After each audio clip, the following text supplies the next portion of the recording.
Welcome to Saturday, T-minus 5 days of Christmas. Probably am drinking a little too early to do this, but we're going to find out what random sample I got today. So stick around and pour up. It's the Bourbon Nut.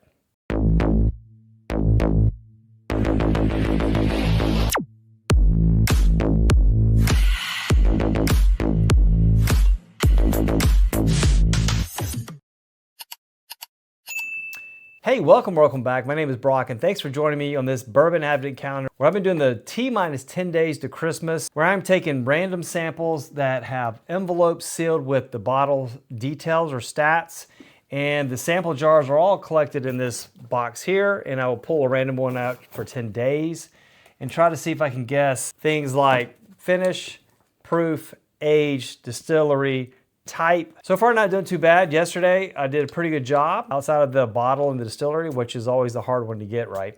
So I'm excited what to pull out today. So let's get right into it and let's find our next sample from this random pull here. And let's go here in the middle somewhere.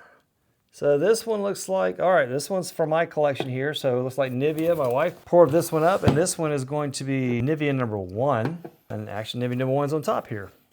So Nivea number 1 and Nivea number 1. All right, so we'll put this over here.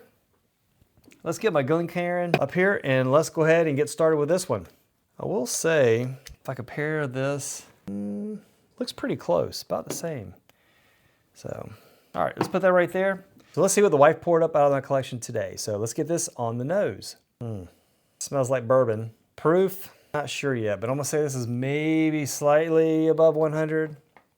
It's got a little bit of proof that I'm detecting, but I'm not sure yet. So there's a little bit of, I don't know if that's floral, botanical. Okay. It's got some sweetness to it as well. So there's a little bit of sweetness, a little bit of floral, botanical kind of thing going on. I'm gonna say there's a little bit of vanilla kind of mingling around in there as well too. So smells like I'm gonna have an edge of proofiness, but can't really tell that yet. All right, only one way to find out what we're dealing with. So let's get this on the palate. Okay, woo. This one also feels like it's got a little proof behind it. Damn. Okay, I'm gonna get this one up there in the, this is gonna be out there in the 118s too as well. 115, 118, somewhere in that ballpark on the proof. It does smell like a bourbon. I'm not getting any characteristics of a rye or anything of that nature, so I don't think it's finished. At least initially it didn't smell like it's finished, so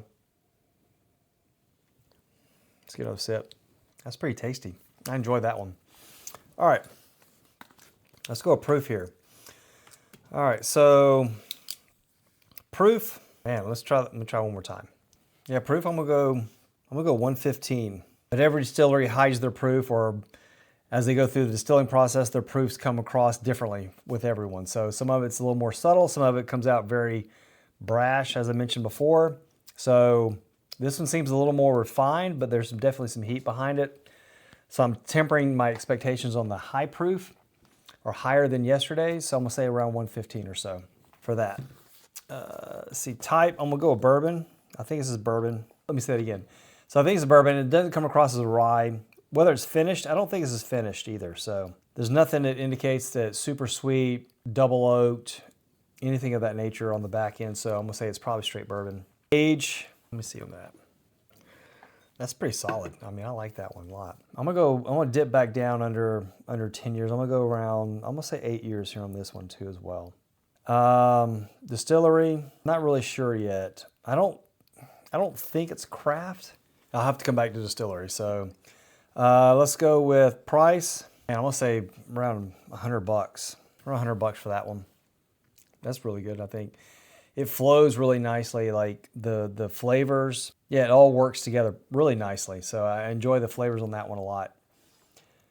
Let's go with bottle. So bottle and distillery. I might need another sip on that. I gotta tell you, distillery's tough. I'm kind of gravitating more towards trying to figure out like maybe what state, like if it's Kentucky or MGP, like Indiana. So I think this is a Kentucky bourbon again. So I'm gonna put that out there on the side here. I know it's not the distillery, but I'm gonna put Kentucky. I think it's a Kentucky bourbon, at least the way it comes across to me. The bottle, it's got a pretty decent amount of proof. I want to look back, but I'm not going to do it. Man, what could this be? So that botanical note that I got on the nose did not really transfer to the palate. Didn't really get that so much there. So I'm not really sure because I thought I was going to lean towards a willet a little bit because I get that floral notes typically on a willet, and I know I have a few willets, the 4-year estates, but what to choose on that one. So bottle-wise, all right, so I'm going to need to pour up a little bit more of this one to help me out. So let's get a little bit more on this. And again, this is going to try to help me with trying to narrow down to a bottle, which is going to be really difficult to do.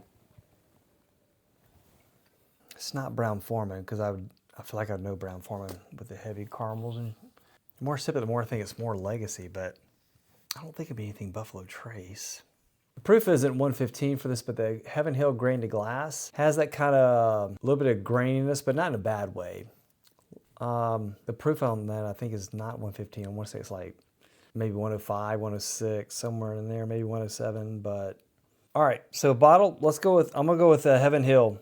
The Heaven Hill grain to glass. So proof 115, all right, yeah, I'll flash all the stats. All right, okay, let's see what we got. So again, we got Nivea 1 here, so let's see what we're in store for. Oh boy, what the?